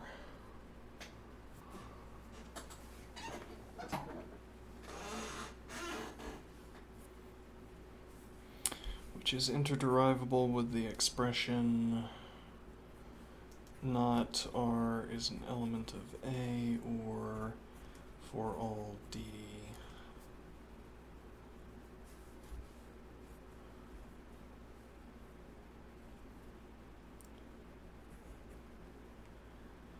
if there exists a D, if there exists an S and there exists a T,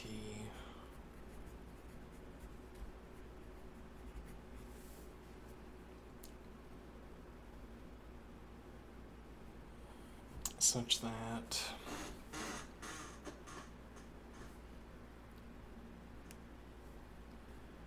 D is equal to the ordered pair ST, and there exists a U.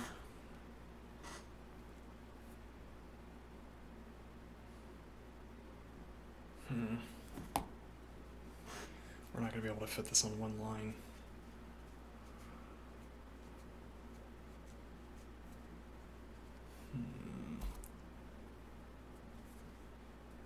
And there exists a U such that the ordered pair SU is an element of R. And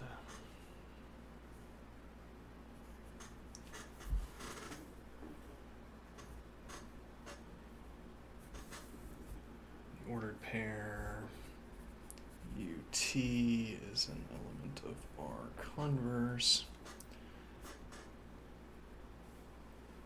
then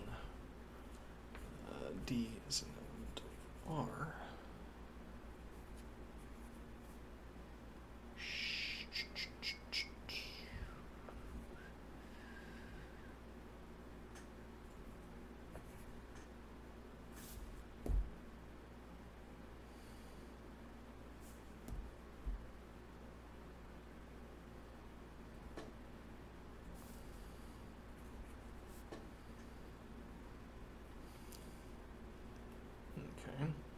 And we'll just and on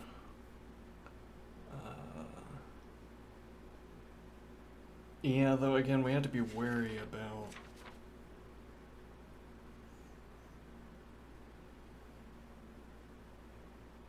do we though?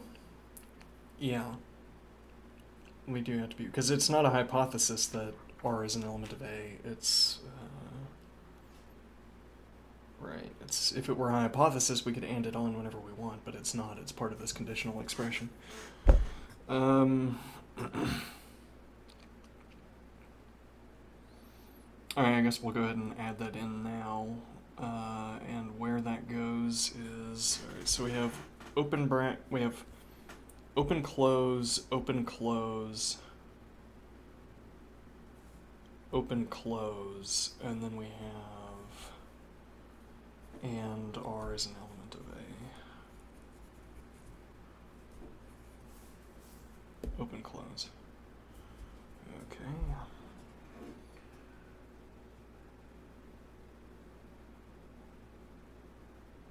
I mean, we're not done with we're not done with this part yet. Let me think here. All right, yeah, we'll shuffle this around into a more amenable format in the next step. Let's see, because I mean we're not gonna be able to finish this today anyway. We might as well clean this up so that it's ready to go for tomorrow. Now we need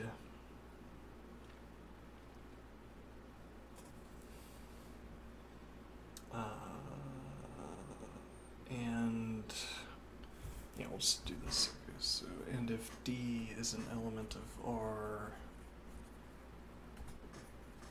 then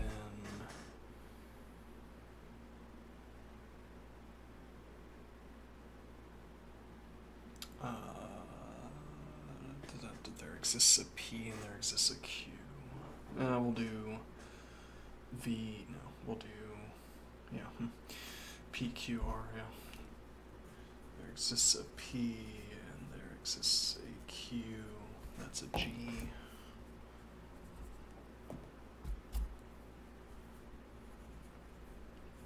Such that D is equal to the ordered pair PQ, and there exists an R such that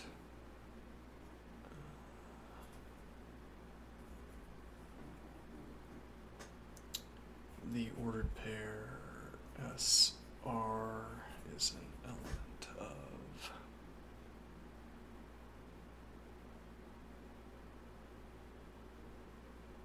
I'm losing it. Is an element of R, and the ordered pair RT.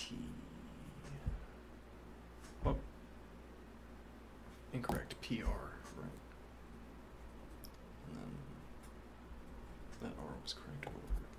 PR, and then RQ is an element of R converse.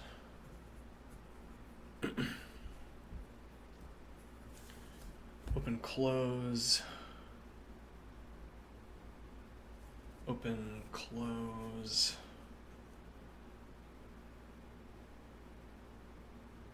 And then we and on, and R is an element of A. Close.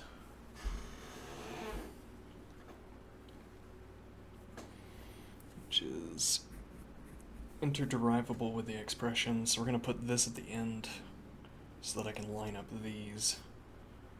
Okay, so we're going to have, and we're just going to do orange for all D expression so that I don't offset. Alright, so D is an element. Do we want to do the negation right now?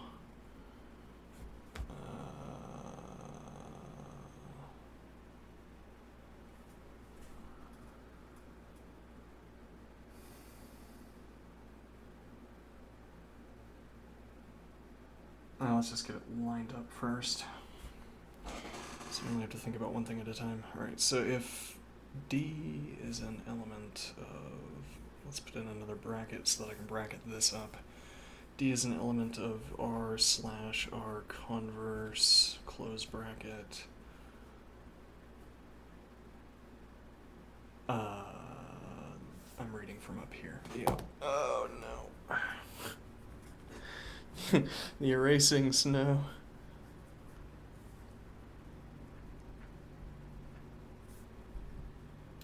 Right, there exists an S and there exists a T. We have to do that corresponding quantification here. So we'll go ahead and include that. We could also do that with color, actually. So we could do Spanish orange here.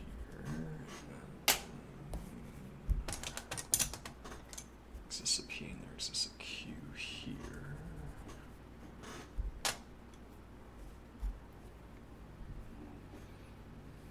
Okay.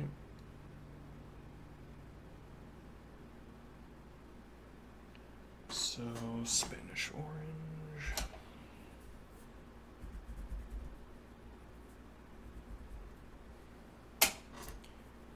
D is equal to the ordered pair ST,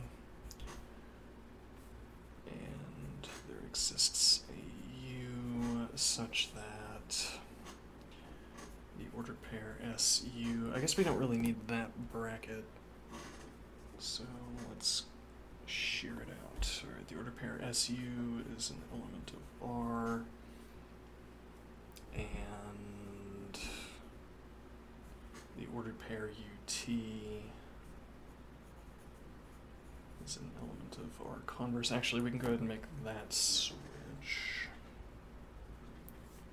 Ordered pair TU is an element of R. Right.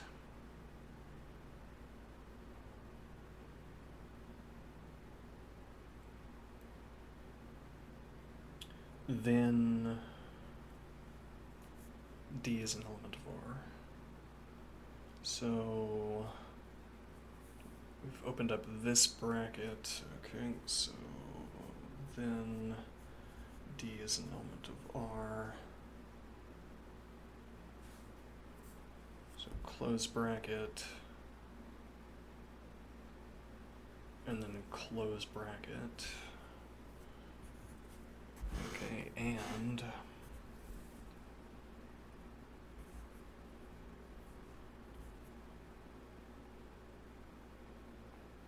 if D is an element of R, then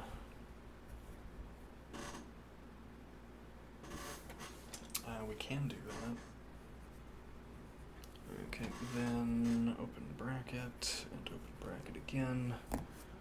And now quantification green. D is equal to the ordered pair PQ.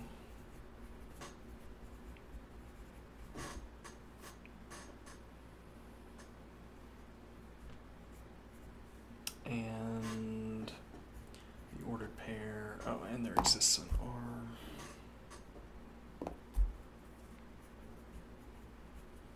Such that the ordered pair PR is an element of R.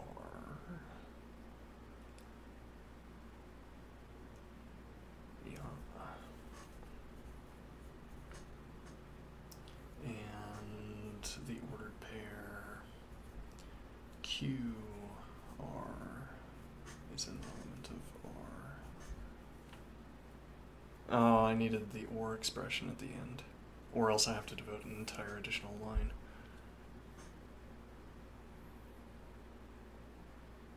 Well, it's actually two more terms, so I guess it's kind of needed it anyway. Alright, so why did we open up two brackets? I think we only needed one.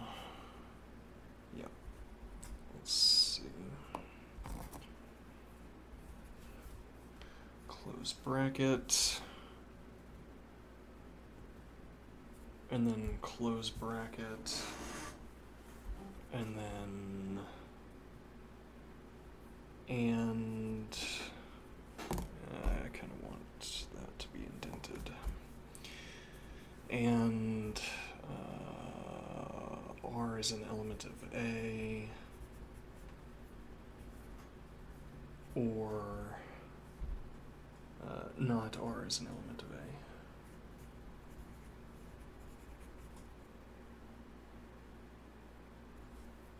Open, close, open, close, open, close. Oh, we messed up the brackets. No, we didn't. Yes, we did. Open, close, open, close, open. Oh, wait, hold on. Open, close, open, close, open, close, open, close, open, close, open, close. So I think we did the brackets right, though I might have just made a mistake in my reading. Okay, and that's where we'll leave off for the day.